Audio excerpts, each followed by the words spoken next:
cet amphithéâtre Abbé Grégoire, au CNAF, qui a été fondé par l'Abbé Grégoire, qui est un grand révolutionnaire. Et donc, on va puiser un peu dans les idées du XVIIIe siècle pour dire qu'est-ce qu'on attend finalement, qu'est-ce qu'on attend de la médecine. Parce que c'est tout le sujet. Quand Jean-Marie disait qu'il y avait 2 millions de médecins pour traiter 7 milliards d'individus, alors c'est Voltaire qui disait que l'art de la médecine consiste à distraire le malade pendant que la nature le guérit. Alors, on y est parfois encore un peu, on a progressé, dans le courant actuel, depuis que la médecine est étudiée dans les facs de sciences et qu'on a scindé les sciences et les lettres. On a peut-être un peu déshumanisé notre médecine, mais elle a gagné en méthode ce qu'elle a perdu en humanité, à nous, charge à nous de le rattraper. C'est Emmanuel Kant qui disait aussi la médecine est un art et non une science exacte et rationnelle. Donc il faut réinventer en permanence cette médecine. Mais c'est quoi la médecine?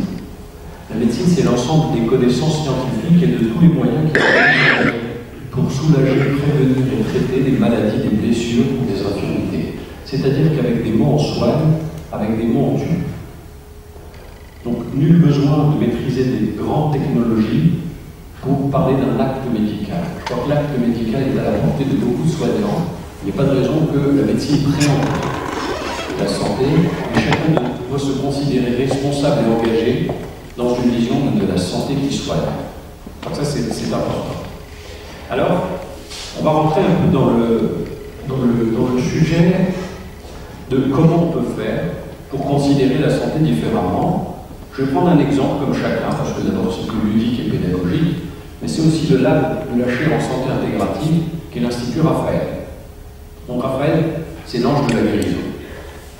Avec nos établissements de santé, on sait aujourd'hui qu'il y a un décalage entre l'offre de soins de nos établissements de santé et la demande des patients. Et on ne peut pas rentrer en tension avec des établissements qui font comme ils peuvent pour gérer toutes ces problématiques de santé. Donc on a construit finalement cet espace bienveillant avec un devoir d'accueil, un devoir de non-abandon, une éthique d'autrui, chère Emmanuel Lévinas, le devoir vis-à-vis de l'autre fragile. Et à l'Institut Raphaël, c'est une entreprise sociale et solidaire, on va offrir des parcours santé. Donc ils sont co-construits avec des coordinatrices de parcours.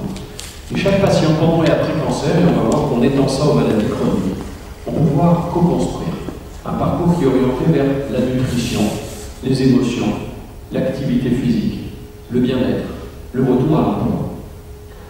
On offre des soins et on les évalue, et en 3 ans, on a offert 40 000 soins évalués à 2800 nouveaux patients. Et on a pu ainsi montrer qu'on diminuait de plus de 60% le taux de dépression, sans médicaments, on diminuait les troubles du transit, on diminuait le sentiment d'irritabilité, le sentiment d'isolement, les troubles du sommeil. Vous savez qu'il y a 70% de nos patients qui ont des troubles du sommeil, ça coûte des dizaines de milliards d'euros. Alors, c'est médical quand c'est de l'apnée du sommeil, mais quand on a des insomnies, des troubles de l'endormissement, des réveils nocturnes. Donc on voit tous ces symptômes complexes qui sont traités, comment ils sont traités aujourd'hui par la médecine. On aime bien invoquer le chiffre. Aujourd'hui, le médecin coupe la parole au patient au bout de 23 secondes, en moyenne. Voilà, alors qu'il faut effectivement 90 secondes pour exprimer une émotion simple. On voit qu'aujourd'hui, on prescrit dans 93% des cas des médicaments, contre 40% aux Pays-Bas, et il n'en pas plus tout. Et donc on jette, par les économies, on jette 7 milliards d'euros par an à la poubelle. Donc ça pourrait financer en partie la qualité, ça. Les maladies chroniques, c'est 20 millions de Français aujourd'hui. Donc en entreprise, on doit gérer des maladies chroniques. Vous savez qu'il y a aussi 11 millions d'aidants. Par le mois des aidants, c'est 5 millions de salariés aidants. Donc la maladie qu'on veut nous est entrée dans l'entreprise. Les problèmes d'équilibre en santé sont légion en entreprise. Donc avec 20 millions de maladies chroniques, si quelqu'un a mal au dos, vous pouvez rembourser 5 IRM, et pas une séance d'1 heure pour enseigner les postures par un ostéopathe qui enseigne les postures à l'école du tout. Il y a 4 millions de Français qui ont eu un cancer. On peut rembourser pendant 20 ans un antidépresseur, mais pas une séance de psychologue. Et donc, comment est notre système de soins? On a 400 millions de consultations médicales chaque année. 50% d'entre elles, c'est pour gérer les symptômes de maladies chroniques. Donc, le sujet, c'est de pouvoir passer d'une médecine prescriptive à une médecine intégrative. Pour la santé sociale, c'est fondamental. Parce qu'en fait, une personne sur trois quitte ou perd son travail dans les 2 ans après le diagnostic. L'entreprise qui cultive la performance, comment peut-elle gérer ce qu'elle croit être de la fragilité? Parce que finalement, quand quelqu'un a vaincu un cancer, des fois il est plus fort que fragile, des fois il peut redonner un sens à sa vie. Bref, le sujet, c'est comment on réintègre des patients qui ont des périodes de fragilité, des maladies chroniques dans des entreprises, peut-être réintégrer certains à leur poste, changer de poste, les regarder autrement. Et donc ça fait partie de la santé sociale. Et chacun va avoir une réaction par rapport à sa maladie et fait des traitements. Une femme qui a perdu ses cheveux, qui a des cheveux courts, qui repoussent, elle assume ou elle n'assume pas, c'est difficile de réintégrer son poste, le regard des autres peut être compliqué. Donc il y a véritablement une dimension santé sociale. Et puis, quand on regarde, qui est maladie ou pas, chacun dans sa vie compense des déséquilibres. Parfois à trouver ses propres équilibres. Mais quand la maladie arrive, qu'on n'ait ou pas trouvé ses propres équilibres, c'en est trop. Donc il va falloir réinventer ces équilibres. Et ces équilibres, ça va pas être la médecine qui va gérer ça sur le plan thérapeutique, maladie. Ça va être des équilibres sociaux, émotionnels, psychologiques. Et là, il y a un formidable levier d'action pour le travail. Le travail, si on regarde, alors ce que nous ont appris ceux qui travaillent sur la pyramide de Maslow, c'est vraiment, en plus de la reconnaissance d'estime de soi, on est dans la réalisation. Il y a beaucoup de gens qui se réalisent au travail. Il y a des gens qui subissent le travail. Le travail, dans l'Antiquité, c'était ce qu'on donnait aux esclaves. C'était pas noble. Donc il y a beaucoup de gens qui font partie d'une œuvre. Le travail, pour eux, c'est du plaisir, c'est un effort fourni par plaisir. Donc nos patients, on a finalement la moitié qui vont considérer que le travail, c'est épanouissant, et l'autre, pour qui c'est très complexe. Il va falloir qu'ils réinventent leur projet de vie et leur projet de carrière.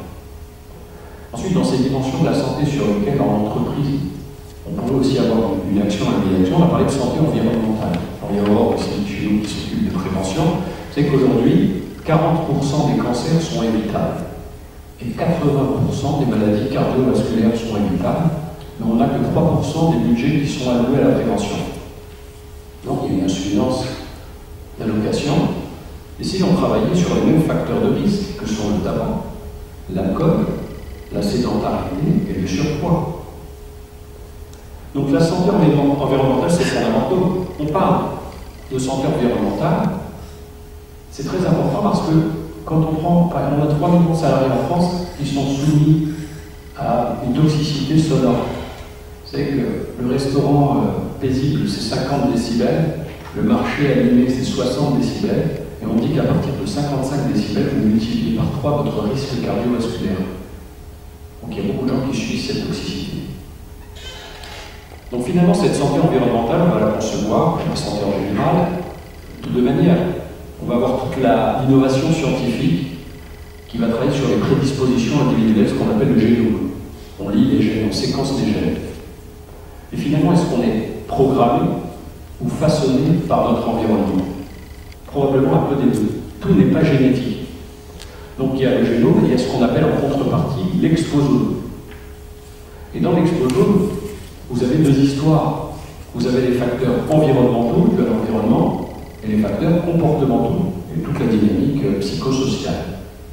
Alors sur l'environnement, ça c'est Aurore ici qui le cite souvent, par exemple, vous avez la pollution qui tue 9 millions de gens par an. C'est la ville de New York qui est rasée chaque année.